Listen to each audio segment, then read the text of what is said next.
Maestro Jaime Hernández, a ambos les agradezco que en estos últimos días de la semana, jueves, viernes, hayan estado dándole seguimiento, cobertura al caso, al juicio de Genaro García Luna. Mi querido Jaime, agradecido desde el fondo de mi corazón. Te mando un abrazo, ¿cómo estás?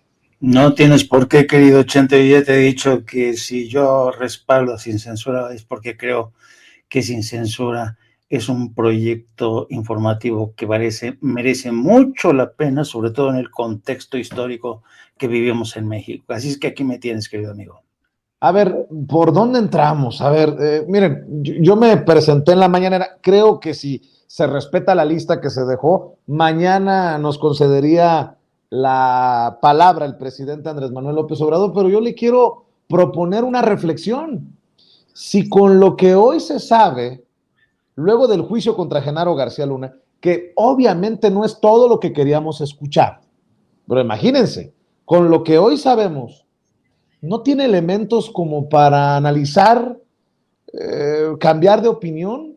El presidente se ha mantenido con esto de perdón sí, olvido no, de no lanzar investigaciones contra los expresidentes. Pero hoy tenemos a dos expresidentes cuestionados, por cierto, muy activos promoviendo marchas contra el gobierno, Vicente Fox y Felipe Calderón. Y fueron estos personajes los que apapacharon, encumbraron y convirtieron en un super policía a Genaro García Luna. Es de sabios cambiar de opinión.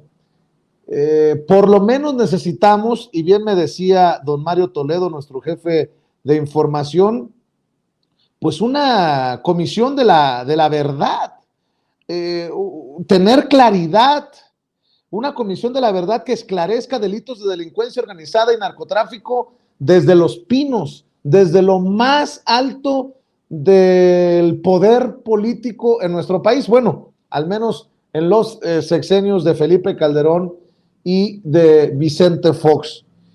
¿Voy bien o me regreso? Y se los pregunto, Paco, porque también estaba viendo lo que publica la querida Nancy Flores de la revista Contralínea y habla de los personajes que han sido cercanos a estos gobiernos como el de Felipe Calderón, que están metidos en toda esta situación.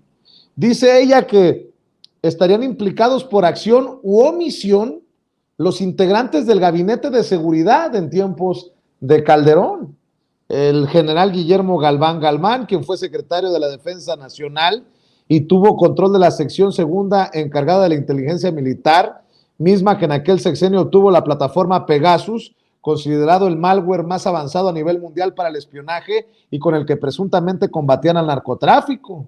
El almirante Mariano Francisco Sáenz Mendoza, secretario de Marina y quien estuvo al mando del área de inteligencia naval. Que por cierto, este funcionario, exfuncionario ya fallecido, tuvo estrecho contacto con las autoridades estadounidenses a lo largo del sexenio. Francisco Ramírez Acuña, quien presuntamente sí habría hablado con Calderón de los nexos de García Luna con el crimen organizado. Juan Camilo Muriño, fallecido. Fernando Gómez Montt, Francisco Blake Mora, fallecido. Y Alejandro Poiré, secretarios de gobernación en aquel sexenio y quienes tenían entre sus funciones garantizar la seguridad interior, participar en la política pública de la guerra, coordinarse con la Secretaría de Seguridad Pública para la operación de la Plataforma México e incluso hacer inteligencia civil a través del CISEN. Eduardo Medina Mora, Marisela Morales y Arturo Chávez Chávez, quienes en aquel sexenio, en el de Calderón, se desempeñaron como procuradores generales de la República. Germán Martínez Cázares, Salvador Vega Casillas y Rafael Morgan Ríos, quienes fueron secretarios de la Función Pública y estaban encargados de fiscalizar la evolución patrimonial de todos los servidores públicos, incluido Genaro García Luna, Agustín Carstens, Ernesto Cordero Arroyo y José Antonio Meade Omid, ex candidato presidencial del PRI, secretarios de Hacienda y Crédito Público en el calderonismo, los que le autorizaron recursos a García Luna para la compra de sistemas de espionaje.